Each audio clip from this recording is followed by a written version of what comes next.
Part of a wide plain surrounded by low hills and red earth paths stood a settlement known as Ikoto. Travelers passed it often, yet few stayed long. From a distance, Ikoto appeared like any other village. Clay huts rested shoulder to shoulder. Smoke rose gently from cooking fires each morning. Children laughed, goats wandered freely, and elders gathered beneath an ancient Iroko tree to speak of seasons long gone. But Ikoto carried a secret that set it apart from every other place. In Ikoto, no woman had hair. From birth to old age, every female head remained smooth and bare. No braids. No curls. No strands to comb.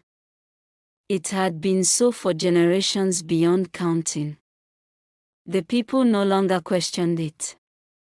Baldness was tradition. Baldness was destiny. Mothers raised bald daughters. Grandmothers died bald. Songs were sung about many things, but never about hair.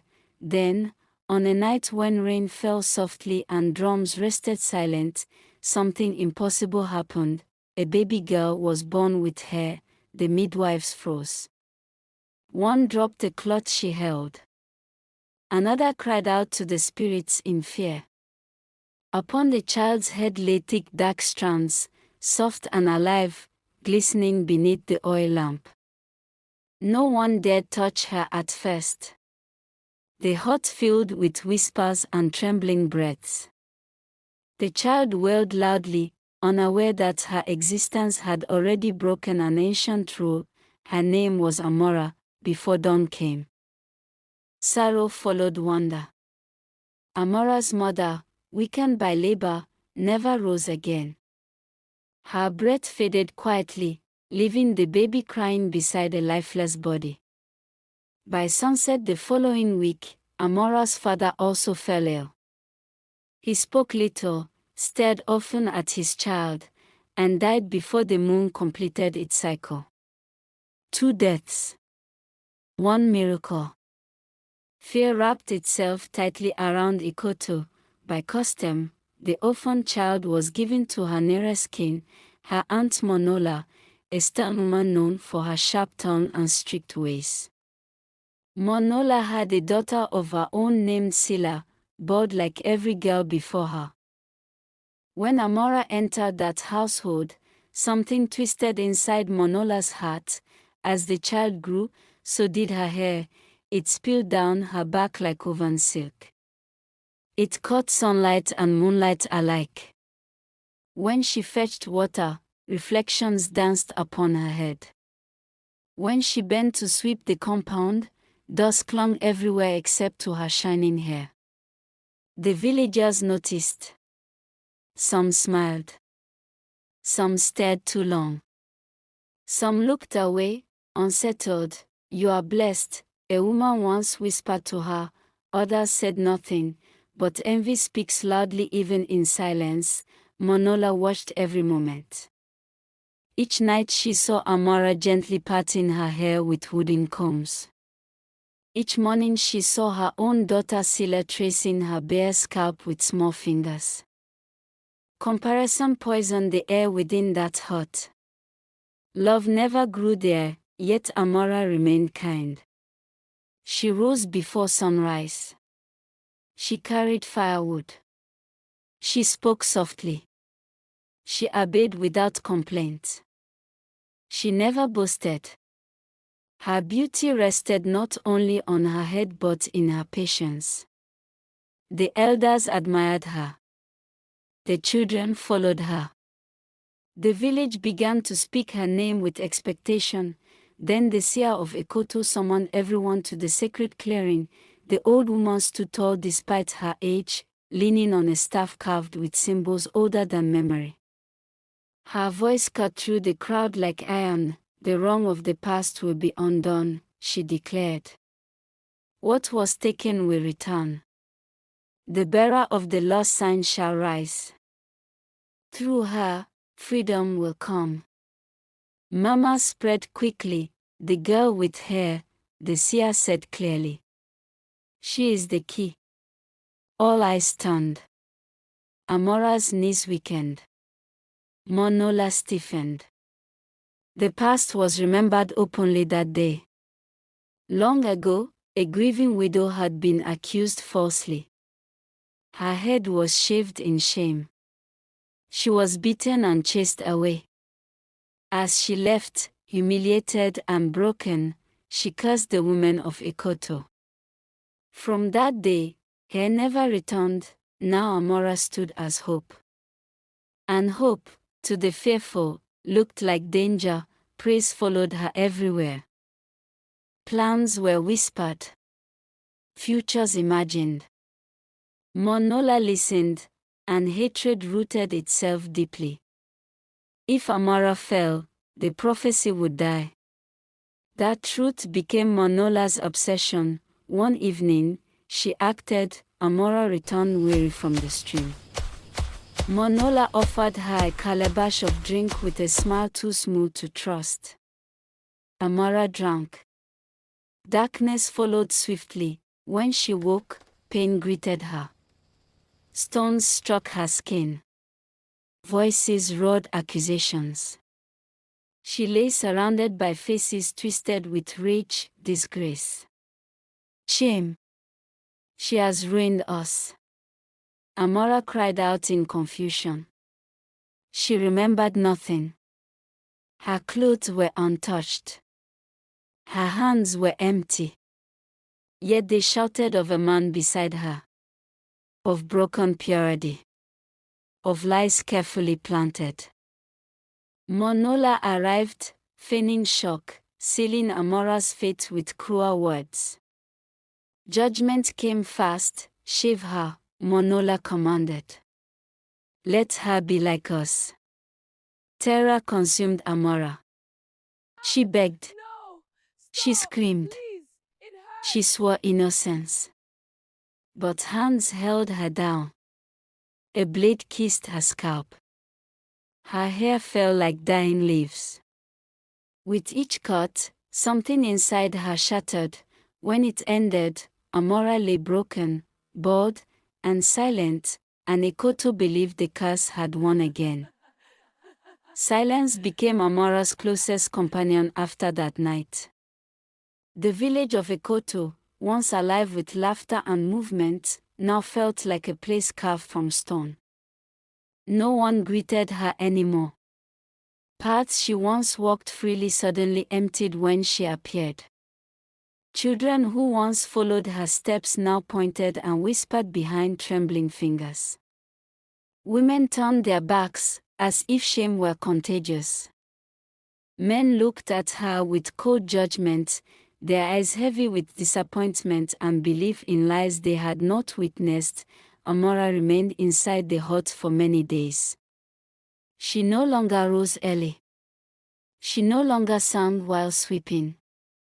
She sat quietly on a mat near the wall, her knees pulled to her chest. Her hands often resting on her bare head, as if she were still trying to understand the absence. At night, sleep avoided her. Each time she closed her eyes, she felt the blade again, cold and unforgiving. She heard her own screams echo in her ears. She remembered her aunt's grip, firm and merciless. The betrayal hurt deeper than the humiliation. Monola, on the other hand, slept well. Each morning, she stepped out of the hut with her chin raised, her heart lighter than it had been in years. She watched Amara from a distance, bored and broken, and felt a strange satisfaction settle inside her. The village spoke no more of queens or prophecies. The future felt safe again. Her daughter Celia walked beside her. Silent and observant, sensing that something had changed, though she did not yet understand what it meant. Days stretched into weeks, then something strange happened. One quiet morning, as Amara sat alone, she absent-mindedly rubbed her scalp. Her fingers paused. She rubbed again. There was something unfamiliar beneath her skin. Something rough. She leaned closer to the small clay mirror hanging on the wall. Her heart skipped. Tiny black dots dotted her head like seeds breaking through soil. Hair, at first, she thought it was her imagination. She touched again, carefully this time. The sensation was real. By the next morning, the dots were clearer. By the third day, soft strands had begun to rise. Amara said nothing. She kept her head covered when she stepped outside. But villagers notice everything. Whispers began. How is her hair growing? He was shaved for immorality. She should be bald forever. Fear crept quietly through Ekoto. The elders gathered beneath the Iroko tree more often. The women touched their own smooth heads with uneasy hands. Some remembered old stories their grandmothers once whispered by firelight, stories of truth hidden within curses, stories of hair that returned only to the innocent. Monola noticed too. Her nights grew restless. Her dreams filled with blades turning against her, with hair sprouting uncontrollably from the earth, wrapping around her feet. She began avoiding Amora's gaze. When villagers looked at her too closely, her chest tightened. The satisfaction she once felt cuddled into dread. One afternoon, the village messenger arrived, breathless and pale. The king has heard, he announced. All involved are summoned to the palace. The words struck Ekoto like thunder. Guards arrived before sunrise the next day. They did not shout. They did not threaten. Their silence was heavier than anger. Monola, Sila, the woman who held Amara down, and Amara herself were taken beyond the hills to the royal compound. The palace loomed large and unforgiving. Inside the great hall, the king sat tall, his expression carved from stone. Elders lined the walls. The seers stood quietly beside the throne. One by one, they spoke. Amara told her story with trembling lips but steady truth. She spoke of the drink, the darkness, the waking terror, the false accusations. She did not shout. She did not beg. She simply spoke. Then the king gestured, and the guards brought forth a man, bound and shaking. His eyes darted wildly. Sweat poured down his face, he confessed. He spoke of coins pressed into his palm by Monola. Of promises made. Of lies rehearsed. Of being told to lie beside an unconscious girl and vanish before dawn. His voice cracked under the weight of his own shame. The hall fell silent. Monola collapsed to her knees. Words deserted her. The truth stood naked and undeniable. Justice followed swiftly. Amara was cleared. Her name restored. Her dignity returned. Monola and her daughter were sentenced to labor beneath the sun, carrying water and firewood for the very celebration they tried to destroy. As Amara stepped out of the palace, sunlight touched her head. Her hair, now growing freely, caught the light once more, and Ekoto held its breath, knowing the final reckoning had not yet come. The day Ekoto woke to celebration felt unlike any morning before it.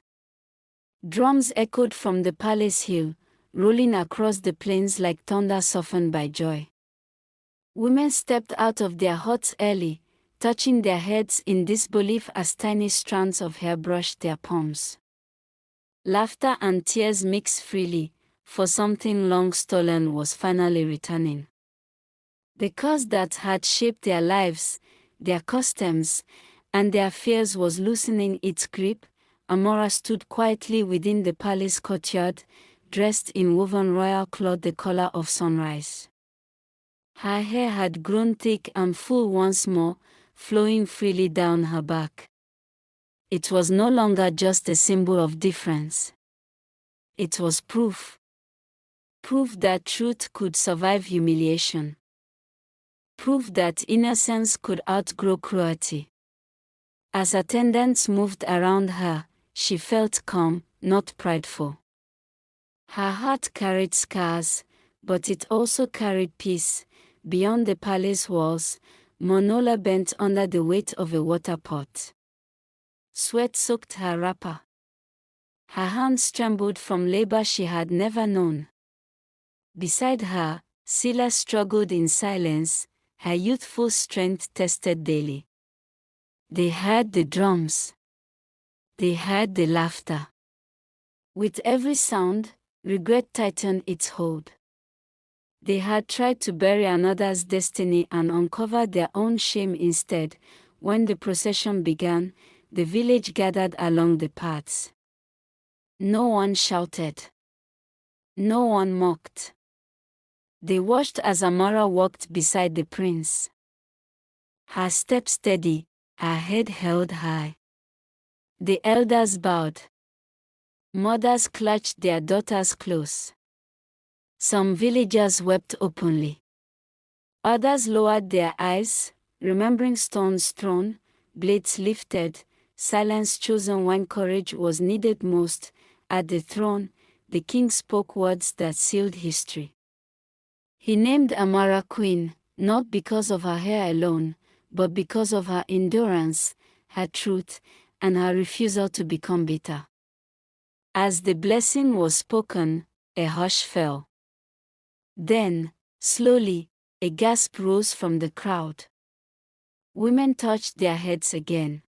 The hair was no longer imagined. It was real. The curse was broken, joy spilled into every corner of Ikoto. Children danced. Songs were reborn. Fires burned late into the night as stories changed from sorrow to hope. For the first time in generations, mothers braided their daughters' hair by moonlight, laughing as if rediscovering themselves. Amara did not celebrate alone. She looked upon the people with compassion. She remembered every tear, every stone, every plea unheard. Yet she chose forgiveness. Justice had been served. Hatred had no home in her reign. Monola and Sila were not cast away.